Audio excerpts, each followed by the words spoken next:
Lá em Brasília, o Daniel ficava me chateando, porque eu queria marcar reunião na primeira semana de janeiro com os líderes, para a gente começar a fazer planos. E ele falava, Jorge, o ano só começa depois do carnaval.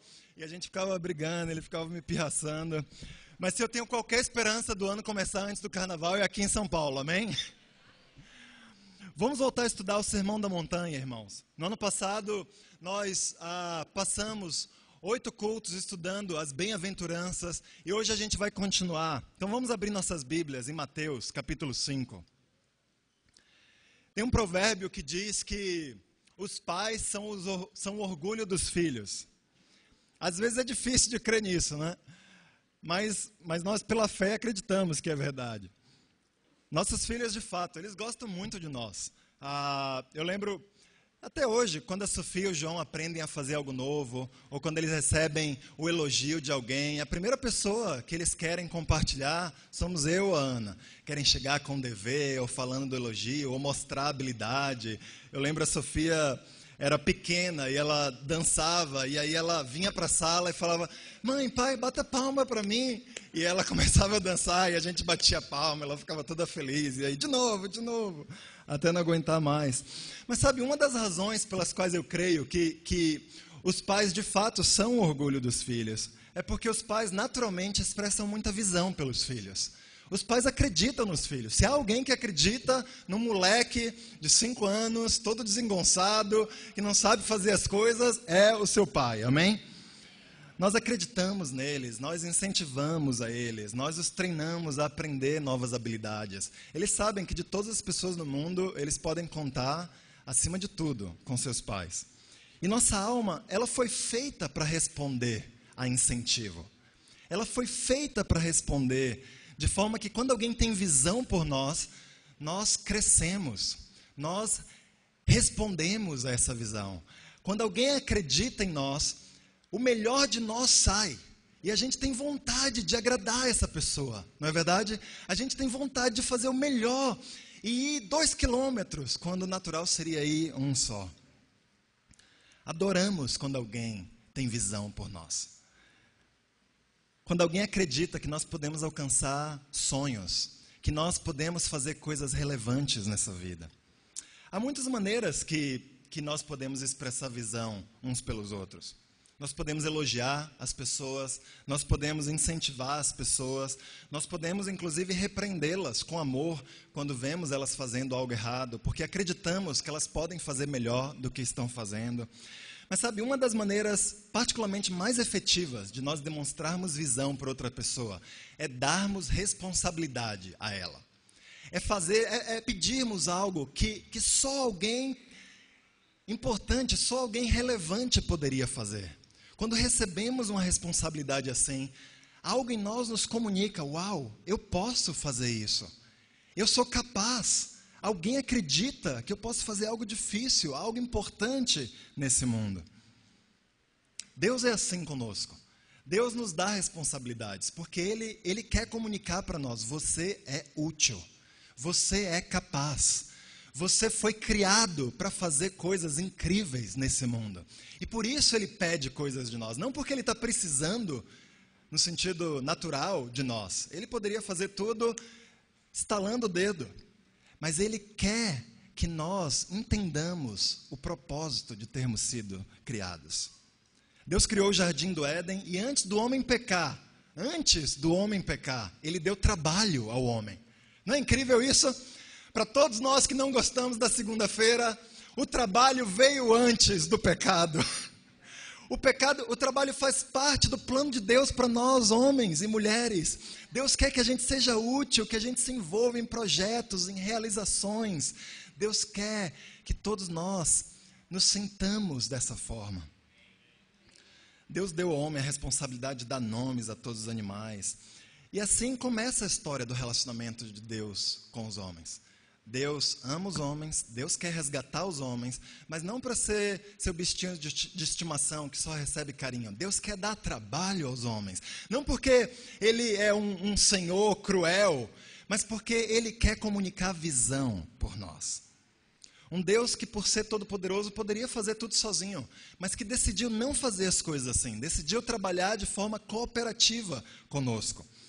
E há algo em nosso coração, irmãos, que bate perfeitamente com esse plano de Deus. Há algo em nós que quer fazer coisas grandes. Até o mais tímido de nós, até o mais inseguro de nós. Se a gente cavar lá fundo no nosso coração, nós queremos ser relevantes. Nós queremos aprender a fazer as coisas e de fato executarmos as coisas com sucesso.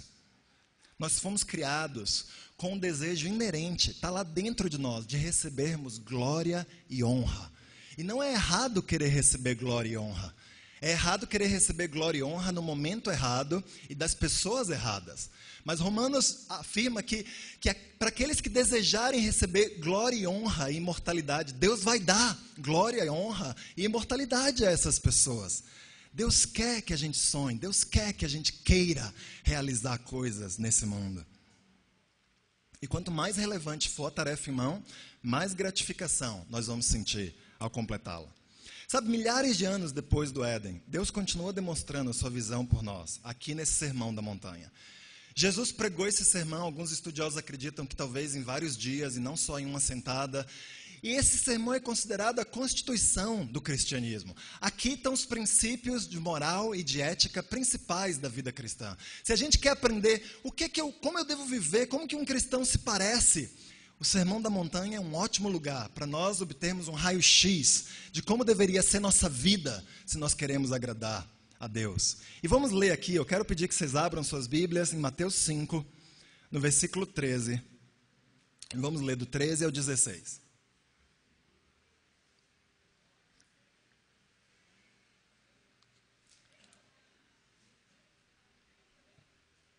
Vocês são o sal da terra. Mas se o sal perder o seu sabor, como restaurá-lo?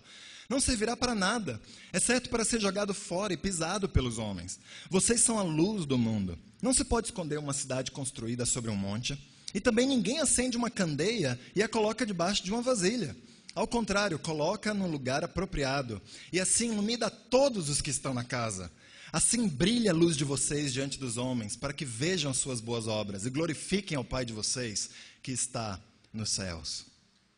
Sabe, para a gente entender a responsabilidade que Deus está nos dando e, por consequência, a visão que Ele está expressando por nós, por meio dessa responsabilidade, primeiro a gente precisa entender quão importante é esse trabalho que Deus está nos dando. Sim, porque ninguém se sente realizado fazendo coisa irrelevante, né?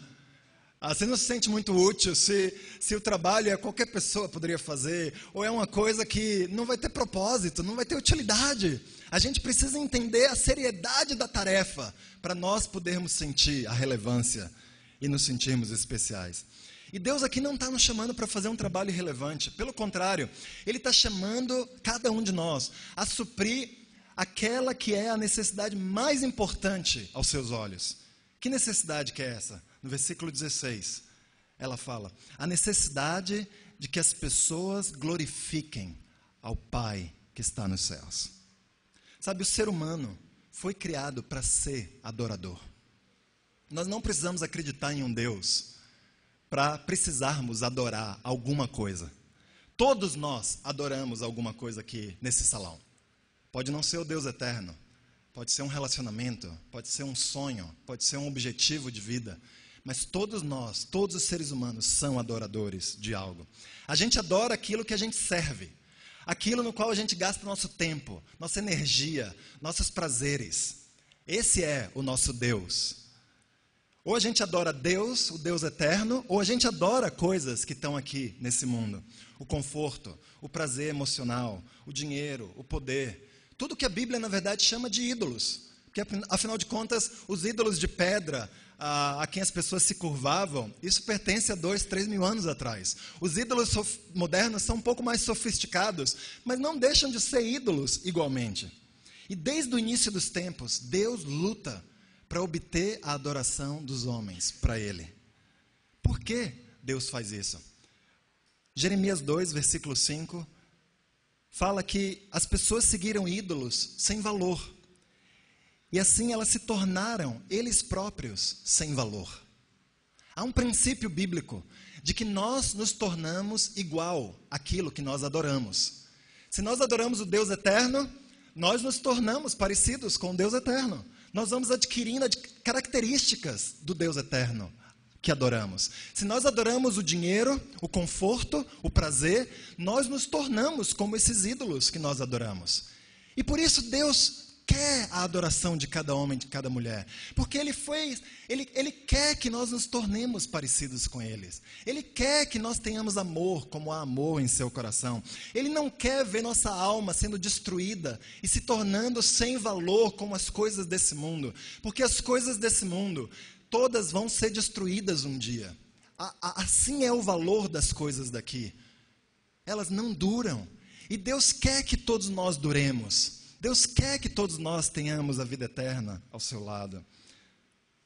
Deus é tão preocupado com aquilo que adoramos, porque nós somos feitos com valor intrínseco. E quando a gente adora qualquer coisa que não é o Deus eterno, nós perdemos, lenta, mas firmemente, esse valor que Deus nos deu. E é tão triste aos olhos do Criador, quando nós, criaturas feitas cheias de glória, de esplendor, acima de todas as outras criaturas da terra, nós perdemos esse valor adorando a ídolos. E por isso Deus enviou os profetas, Deus enviou os mestres para comunicar a nós a sua palavra.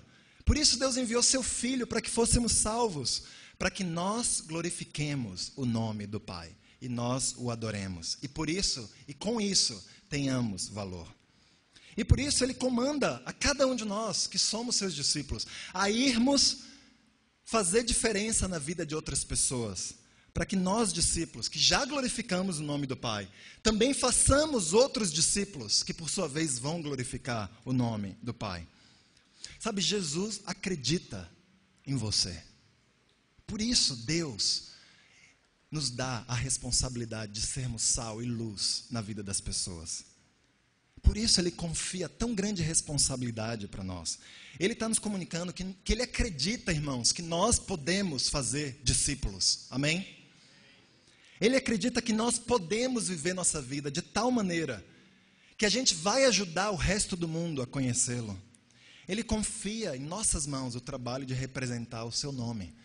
Ele nos dá o título de embaixadores, para nós irmos e representarmos Ele às pessoas, para que elas o conheçam. Por meio do estilo de vida que vivemos e por meio das palavras que falamos. E como todo trabalho que envolve responsabilidade, a gente precisa entendê-lo, para a gente conseguir fazê-lo bem, não? O que a gente deve ser? E o que a gente deve fazer nesse trabalho de ajudar as pessoas a glorificarem a Deus? A Bíblia fala aqui, Jesus fala, nós devemos ser como o sal. Nós somos o sal da terra. O sal, no Velho Testamento, ele era usado para vários fins. Um desses fins, ele era um ratificador de novas alianças. Quando alguém fazia uma aliança, o sal era usado para confirmar que aquela aliança foi feita. Você pode anotar essas escrituras, se você quiser estudá-las depois, mas em Números 18, versículo 19, Deus faz uma aliança de sal perpétua entre Ele e os sacerdotes e os levitas. Ele estava querendo comunicar, eu ratifico essa aliança que eu estou fazendo com vocês, sacerdotes e levitas. Igualmente, os discípulos de Jesus ajudam as pessoas a fazerem uma aliança eterna com Deus eterno. E por isso, nesse sentido, nós somos sal, para ratificar a aliança que as pessoas vão fazer com Deus. O sal também era usado em tempos antigos como preservador, para preservar a comida, para impedir que os alimentos apodrecessem. Ninguém tinha freezer, frost free naquela época, nem geladeira. Então precisava de mecanismos para a comida não apodrecer de um dia para o outro. E o sal era usado nesse propósito. E nós, discípulos, também somos chamados a sermos preservadores. Não da comida, mas preservadores das morais, da ética de Deus nesse mundo. Preservadores das boas práticas que estão na palavra de Deus. Para mostrar ao mundo que está cada vez mais distante dessas práticas. O que é a vontade de Deus? Não preservador no sentido de fazermos julgamentos morais, hipócritas e farisaicos sobre outras pessoas. Não é ficar apontando o dedo e destilando veneno sobre quem está pecando. É sermos preservadores no sentido de mostrarmos com a nossa vida o que significa seguir a Deus. E para quem quiser se aproximar, nós darmos um exemplo para essas pessoas. Preservadores que ajudam as pessoas a não apodrecerem espiritualmente. mas a viverem e a terem a chance de conhecer a Deus. O sal era usado também, e ainda é usado, para dar sabor aos alimentos, não? Jó, no versículo Jó 6:6, um dia ele perguntou: come-se sem sal uma comida insípida, sem sabor? Claro que não. A não ser que você tenha um problema de saúde, uma hipertensão. O sal realça o sabor que já existe nos alimentos. O sal é um tempero maravilhoso, o melhor tempero da humanidade, criado até hoje. Lá em casa, a Ana vive tentando fazer nossa alimentação ser melhor e mais sadia, e eu sou muito grato por isso. Mas nos últimos tempos ela exagerou um pouquinho, tirou o sal demais, e a comida ficou para mim sem gosto. Eu adoro feijão e arroz, posso comer feijão e arroz só, sem carne, sem nada. Mas feijão e arroz com sal, para ficar gostoso. Aí a gente negociou, voltou um pouquinho do sal, ficou gostoso de novo. Mas quando a gente come feijão e arroz sem sal, não é bom. É bom ter o sal, para dar o gosto. Mas interessante que quando a gente come uma comida com a quantidade de sal certa, a gente não sai dizendo: nossa, eu comi uma comida, o sal estava tão gostoso, né? A gente fala: o feijão e arroz estavam uma delícia, amor, obrigado. O sal realça o sabor que existe nos alimentos. Não é o sabor do sal que a gente deseja, é o sabor do alimento. O sal realça esse sabor. Do mesmo modo, quando os discípulos são sal, quando nós somos sal na terra, nós ajudamos a dar vida, sabor à vida das pessoas. Nós não somos o sabor das pessoas. Cada um de nós, cada ser humano já foi criado com sabor. O sal só vai realçar esse sabor. O sal só vai trazer à tona quando alguém está depressivo, quando alguém está sem propósito, quando alguém vive uma vida focada em ídolos. Vem um discípulo, ama essa pessoa, ajuda ela a se conectar a Deus. A pessoa floresce, a pessoa muda até o rosto, não é verdade?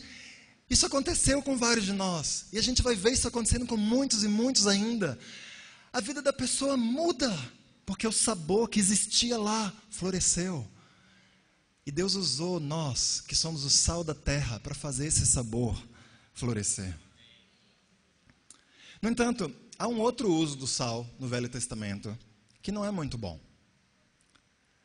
Jesus fala aqui no versículo 13 de Mateus 5, que se o sal perder o sabor, não servirá para nada, exceto ser jogado fora e pisado pelos homens.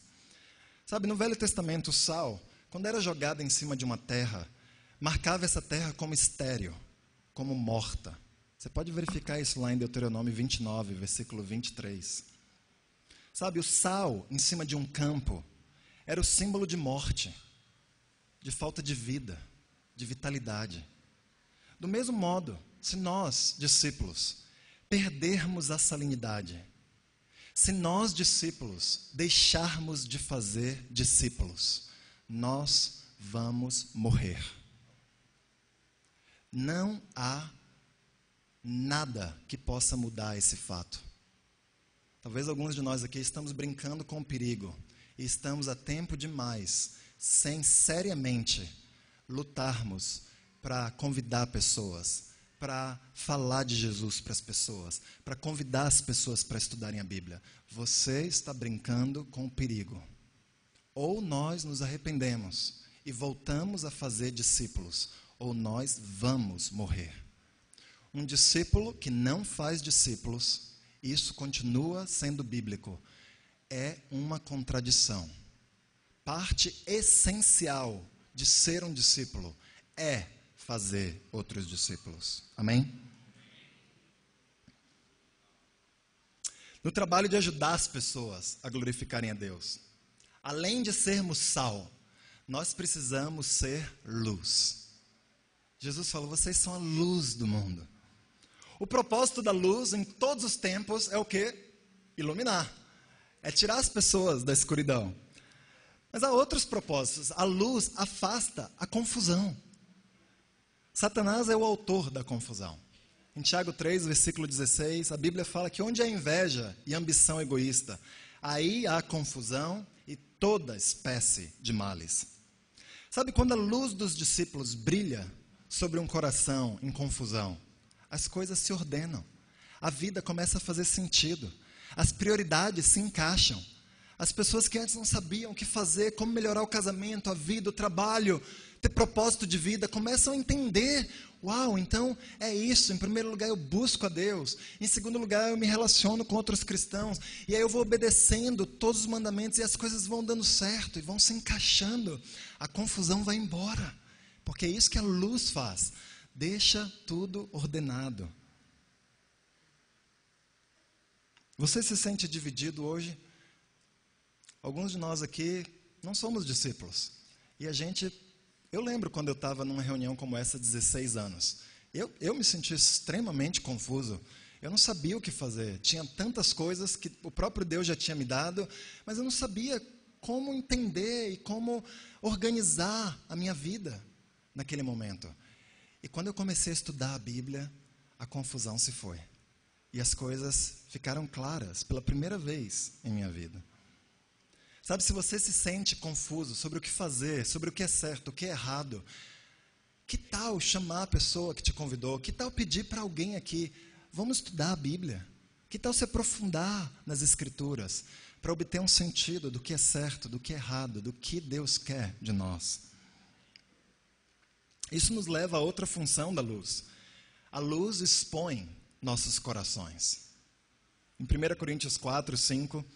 Deus trará à luz o que está oculto nas trevas e manifestará as intenções do coração.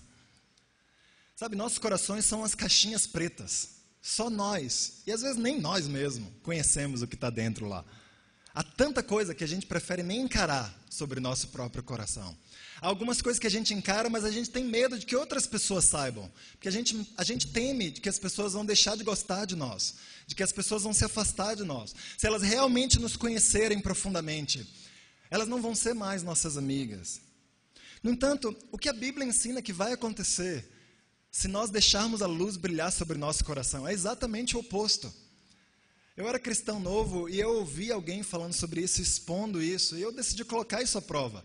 E eu comecei a confessar meus pecados. Eu lembro as primeiras vezes que eu comecei a falar dos meus pecados de púlpito, tremendo de medo.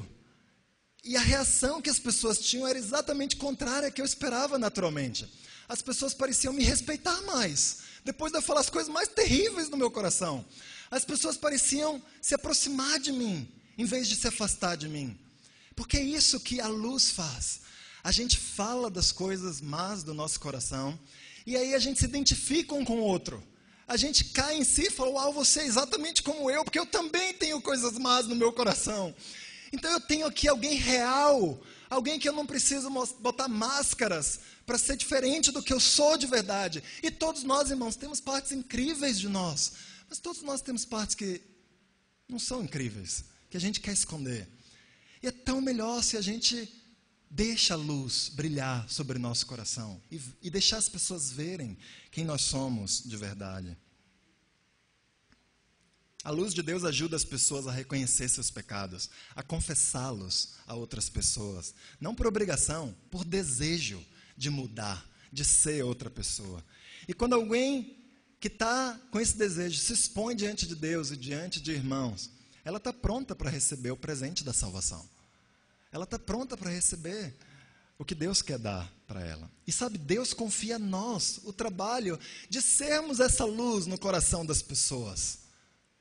Deus quer que nós exponhamos as Escrituras e ajudemos pessoas a terem a oportunidade, talvez pela primeira vez em suas vidas, falarem de seus pecados e experimentarem a leveza de não carregar mais a culpa e a dor de todos os seus pecados. Sabe, na prática, no entanto, como que a gente pode ser sal e luz para esse mundo? Bem, primeiro, por meio da palavra de Deus. Aqui no versículo 14, Jesus fala que uma cidade construída sobre um monte não pode ser escondida. E essa cidade aqui provavelmente representa o conjunto de várias luzes, pequenas, todas juntas, brilhando ao redor da escuridão. Exatamente o que a igreja significa.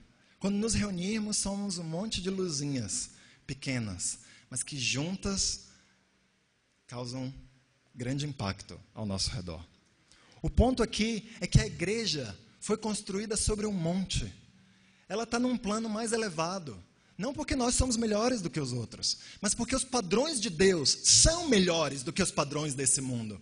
E todo ser humano que decidir obedecer de coração a esses mandamentos vão se situar num plano mais elevado, pelo desígnio de Deus. Assim é a palavra de Deus. Ela se situa num plano mais elevado. Seus mandamentos são perfeitos. Sua sabedoria é intensa. Ela é capaz de tornar sábio até o mais simples dos homens. Nelas nós aprendemos o exemplo de Jesus, o modelo ideal de conduta, o herói de nossas vidas. Se nós abraçarmos as Escrituras, se nós a tornarmos parte integral da nossa vida, da nossa meditação, da nossa decoração, nós vamos ser usados para ajudar nossos amigos, para ajudar pessoas que estão ao nosso redor. Nessa vida, nossa vida também será como uma cidade construída sobre um monte. Amém? Eu não sei como você se sente ouvindo tudo isso. Quando a gente recebe um trabalho de grande responsabilidade, nossos corações respondem de formas diferentes, não?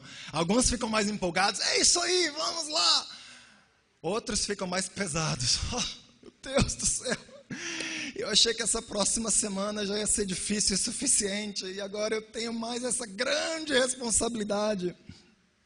Às vezes o fato é que a gente se sente sobrecarregado com a responsabilidade, mesmo entendendo que isso demonstra a visão de Deus por nós. Nós olhamos ao redor e o trabalho é tão grande que às vezes a gente fica desanimado. A gente nem acredita que vai ser completado. Ou nem acredita que a nossa contribuição para o trabalho é relevante o suficiente. Porque a gente vê às vezes outras pessoas ao nosso redor não fazendo o trabalho. E a gente fica, uau, só eu. Mesmo aqui dentro, às vezes, quantos de nós já não sentimos assim? Eu olho ao redor, parece que ninguém está fazendo nada. A gente é que nem o profeta Elias. Ninguém está fiel, só eu. E é duro esse sentimento. Não é verdade isso, mas a gente sente isso às vezes. É interessante meditar nas alegorias que Jesus usou aqui. Porque o sal, uma vez que ele é concentrado, ele não precisa vir em grande quantidade para salgar a comida. O tanto de sal que a gente bota na comida, comparado com o tanto de comida, é ridículo. Mas ele salga muito bem. A luz da candeia, do mesmo jeito. A luz, por ser difusa, ilumina todo o ambiente. Olha o tamanho dessa luz e olha o tamanho de onde estamos, mas a luz ilumina o ambiente. Basta um pouco de luz para tirar alguém das trevas. Basta um pouco de sal para dar sabor à vida das pessoas. Não fique desanimado se as pessoas ao seu redor não estão sendo luz, não estão sendo sal. Tome a decisão de você ser sal. Tome a decisão de você ser luz. Mas eu não vou conseguir iluminar muita coisa. Ilumine o que você consegue iluminar hoje. E Deus vai acrescentar óleo à sua candeia. E vai fazer sua luz aumentar. Deus vai dar sabor à vida de alguém por meio de você. E você vai se animar. Seu poder salinístico vai aumentar. Deus, em última instância, é quem nos dá o poder de influenciar, irmãos. É Ele que nos dá a salinidade. É Ele que nos dá luz. A nossa parte é fazer a vontade de Deus, com ou sem força. De força em força. Até Deus ser glorificado. Nossa parte é fazer o que podemos e deixar Deus agir. E Deus vai agir. Deus vai fazer. Você pode até se perguntar, como que você sabe? Você nem conhece minha vida direito. Você nem sabe o que eu estou passando. Você nem sabe como foi meu fim de ano. Como está lá em casa. Quantos anos talvez faça que eu não estou estudando a Bíblia com alguém. Por que você está falando isso? Essa semana passada, a gente foi a Guaianazes, por isso que a gente não esteve aqui. E durante a semana nós voltamos lá novamente para ajudar em uma situação que está acontecendo. E eu tive convívio com o Antônio. Alguns de vocês devem conhecê-lo. O Antônio foi batizado em 91, em 92. E ele está lá, mora na periferia de Guaianazes. E ele estava me contando sobre sua tentativa de converter seus parentes e os moleques que moram na rua dele, que é tomada pelo tráfico de drogas. E ele estava falando, ele falou no começo, eu quero pedir sua ajuda. Eu confesso que eu fiquei um pouco tenso, eu falei, puxa, que tipo de ajuda o Antônio quer de mim? Mas no final a ajuda que ele queria era que eu orasse por isso. Que eu orasse para que Deus providenciasse alguém para dar suporte emocional para esses garotos. E ouvindo ele falar, eu me senti tão desafiado. Eu pensei, o que eu faria numa rua tomada pelo tráfico de drogas, na periferia de Guaianazes? E ele contando a história dele, ele falando como ele compartilha, como ele dá comida para esses garotos, como ele ajuda eles a chegarem até a igreja, e os anos em que ele tentou fazer isso sem ver frutos visíveis. Mas sabe do quê? Há 4 meses atrás, o sobrinho dele, que era viciado em drogas, foi batizado. Um tempo depois, acho que 1 mês depois, um outro desses garotos foi batizado. Eu conheci ele lá, o Maicon. E a gente estava lá conversando, um garoto bonito, todo pinta boa, trabalhando. Oh, que incrível, um garoto de 17 anos, com brilho nos olhos. E ele me contando que tinha um outro garoto que estava estudando a Bíblia.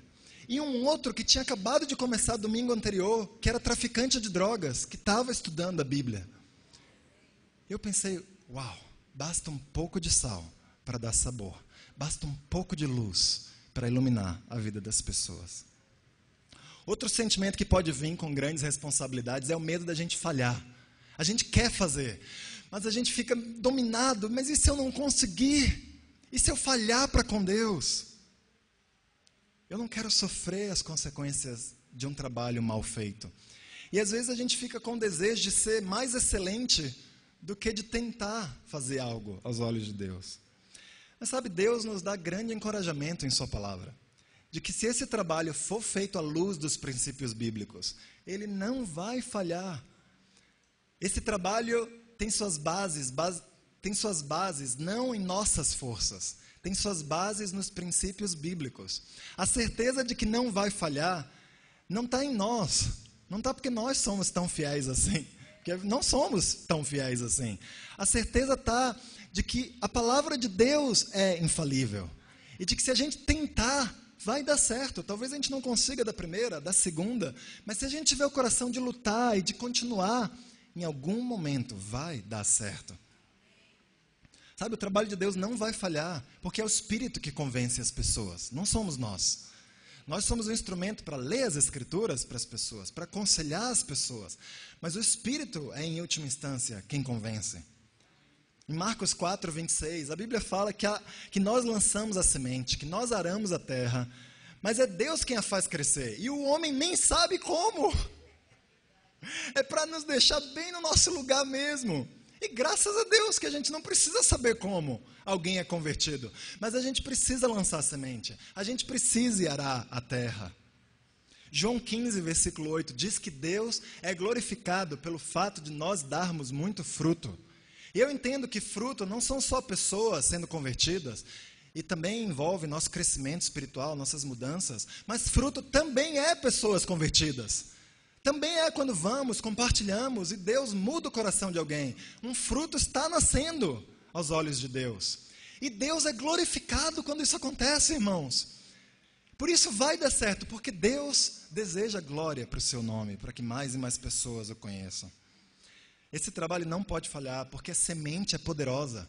Em Isaías 55, a Bíblia fala que assim como a chuva desce dos céus, a palavra de Deus vem até a terra e cumpre o seu propósito. Se nós abrirmos a boca e falarmos, não vai falhar. Esse trabalho não vai falhar porque o solo é fértil.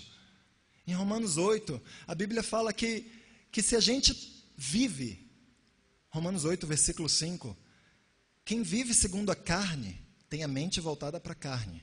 Quem vive segundo o Espírito tem a mente voltada para o Espírito. Sabe, nosso coração vai fazer brotar aquilo que nós plantarmos nele. O coração dos nossos parentes vai fazer brotar aquilo que nós plantarmos no coração deles. E, em algum momento, aquilo que eles mesmos decidirem plantar em seus corações. Mas começa com um discípulo jogando a semente. Começa com nós sendo fiéis em irmos fazer discípulos, em nós decidirmos ser sal e ser luz. Aqui em Mateus 5, nós aprendemos que os discípulos precisam ser diferentes e ao mesmo tempo envolvidos na vida das pessoas. Assim como o sal e a luz são diferentes, não? Assim deve ser nossa vida. nossos valores, nossas ações, nossa vida devem ser bem diferentes de como o resto do mundo vive suas vidas.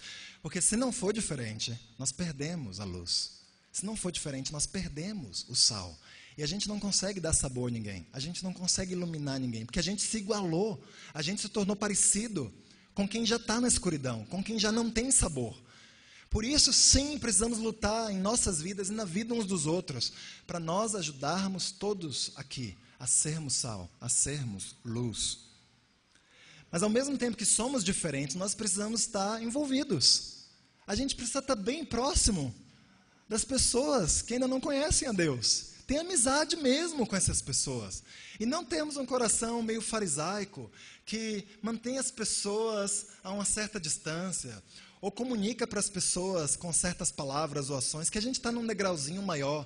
Ninguém suporta isso. Ninguém quer alguém farisaico ao seu lado. Ninguém quer alguém que julga os outros por sua aparência. Jesus não era assim. Jesus adorava os pagãos. Jesus convivia com os pagãos. Isso enfurecia os fariseus, mas era o espírito dele. E precisa ser o nosso espírito também. Eu ousaria dizer que a gente precisa até gostar de estar com os pagãos. E aprender a realmente apreciar as pessoas pelo que elas são. E desenvolver amizade profunda com elas. Sem perder a salinidade. Sem perder o nosso diferencial cristão. Porque é só no envolvimento que a gente consegue. É só quando o sal entra na comida que ele consegue salgar. É só quando a luz tem contato com a escuridão que as pessoas saem da escuridão. Amém? Aqui no versículo 16, estamos quase terminando. A Bíblia diz que as pessoas glorificam a Deus quando veem nossas boas obras. Sabe, Jesus não está nos chamando para a gente querer fazer as coisas para as pessoas nos verem e acharem que nós somos os bonzões. Não é isso.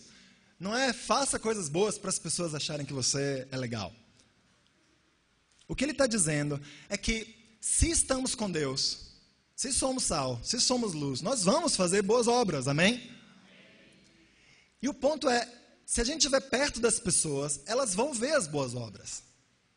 Não é para nós querermos fazer coisas para os outros verem, mas não há problema, na verdade, há todo o incentivo bíblico para nós sermos cristãos e fazermos aquilo que nós precisamos fazer, mesmo quando pessoas nos veem, mesmo quando as pessoas estão nos observando, e deixá-las verem o que é ser um discípulo na prática, o que é no trabalho não mentir por nenhuma razão, mesmo que as consequências sejam terríveis, o que é criar nossos filhos à luz de Deus, mesmo quando isso assusta a sociedade pós-moderna, que acha que encostar o dedo numa criança é uma violência contra ela. Sabe o que é violência contra as crianças? É você deixar seus filhos à sua própria vontade e serem presos daqui a 20 anos.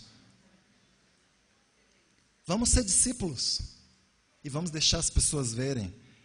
E quando elas verem nosso sal, verem nossa luz, elas vão poder se aproximar e vão poder ver que a fonte dessas coisas boas é Deus. É por causa de Deus que nós podemos ter qualquer esperança de viver uma vida dessa forma. Amém? Na medida que a gente se envolve e que a gente é diferente, as pessoas vão poder encontrá-lo e dessa forma vão poder glorificá-lo. Porque uma das maiores alegrias de Deus, irmãos, é encontrar o perdido. E nós somos um instrumento de Deus para ir ajudá-lo, cooperar com ele, para encontrar os perdidos. Eu lembro quando a Sofia era criança e ela aprendeu a brincar de esconde-esconde. E a gente falava, minha vez, Sofia. Aí eu contava, ia procurar ela adorava se esconder. E aí chegava a vez dela, sua vez, Sofia. Aí ela contava, 1, 2, 3, 10. Na verdade, quando eu contava. E aí, em vez dela se esconder, ela estava bem na minha frente. E aí, quando eu tirava a mão, ela falava, achou! E aí eu insistia com ela, falava, filha, no esconde-esconde, você tem que se esconder. E eu tenho que te procurar. Mas não tinha jeito. Ela gostava mesmo de ser encontrada. Ela tinha alegria, aquele sorriso lindo. Falava, achou! E a gente brincou disso tantas vezes. Sabe, não importava o que eu dizia para ela. A alegria dela se encontrava no achar. E Deus também, irmãos, sente da mesma forma. Se Deus fosse brincar de esconde-esconde conosco, Ele ia estar bem na nossa frente. E quando a gente tirasse as mãos dos olhos, Ele ia falar, achou! Porque Deus não quer se esconder de nós. Deus não quer se esconder das pessoas nesse mundo. Deus quer ser encontrado. Deus quer ser achado pelas pessoas. Nós ainda acreditamos nisso, que Deus está ao lado, mas Ele vai esperar nós cooperarmos com Ele, para que pessoas sejam encontradas. Amém? A responsabilidade de ser sal da terra e luz do mundo, para que os homens vejam as nossas boas obras e glorifiquem o nosso Pai que está nos céus. Deus acredita em você. Obrigado, irmãos.